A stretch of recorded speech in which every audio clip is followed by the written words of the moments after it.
மேஷ ராசிக்கு ஏற்படும் தாக்கம். 4ஆம் இடத்து குரு. மேஷ ராசிக்கு 9 மற்றும் 12ஆம் வீட்டு அதிபதியான குரு பகவான் உங்கள் ராசிக்கு 4ஆம் இடமான சுகஸ்தானம் கடகத்திற்கு வருகிறார். கடகம் என்பது குருவின் உச்ச ராசி என்பதால் அவர் முழு பலத்துடன் உங்களுக்கு நற்பலன்களை தருவார். 1. குடும்பம் மற்றும் சொத்துக்கள். சொந்த வீடு வாங்க வேண்டும் என்ற உங்களின் நீண்டகால கனவு நனவாகும். பூர்வீக சொத்துக்களில் இருந்த வில்லங்கங்கள் மறைந்து உங்களுக்கு சாதகமான தீர்ப்பு கிடைக்கும். வாகன யோகம். புதிய கார் அல்லது வாகனம் வாங்கும் யோகம் உண்டாகும்.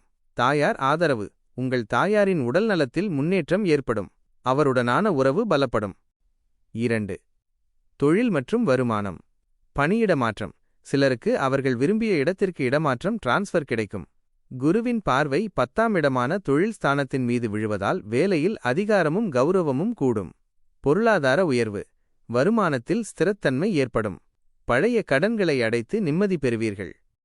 3. ஆன்மீகம் மற்றும் சுபகாரியங்கள். 4 இல் இருக்கும் குரு உங்களை ஆன்மீகத்தில் ஈடுபாடு கொள்ள செய்வார். வீட்டில் திருமண பேச்சுக்கள் அல்லது மழலை செல்வம் தொடர்பான சுப செய்திகள் வந்து சேரும். 2026 இல் குருவின் நிலைகள். டைம்லைன். ஜனவரி முதல் ஜூன் 2 வரை குரு மிதுனத்தில் 3ஆம் இடம் இருப்பார்.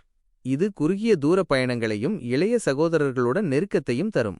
ஜூன் 2 முதல் அக்டோபர் 31 வரை குரு கடகத்தில் 4ஆம் இடம் மைனஸ் உச்சநிலை.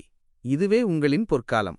ஜூலை 14 ஆகஸ்ட் 12 2026 குரு அஸ்தமனம் கம்பஸ்ட். இந்த இடைப்பட்ட காலத்தில் புதிய சுப காரியங்களை தவிர்க்க அறிவுறுத்தப்படுகிறது. அக்டோபர் 31 முதல் குரு சிம்ம ராசிக்கு 5ஆம் இடம் பெயர்ச்சியாகிறார். இது புத்திர பாக்கியம் மற்றும் அதிர்ஷ்டத்தை தரும். பரிகாரங்கள்.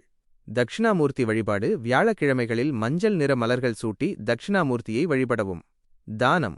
மஞ்சள் நிற ஆடை அல்லது கொண்டைக்கடலையை இல்லாதவர்களுக்கு தானமாக வழங்கலாம்.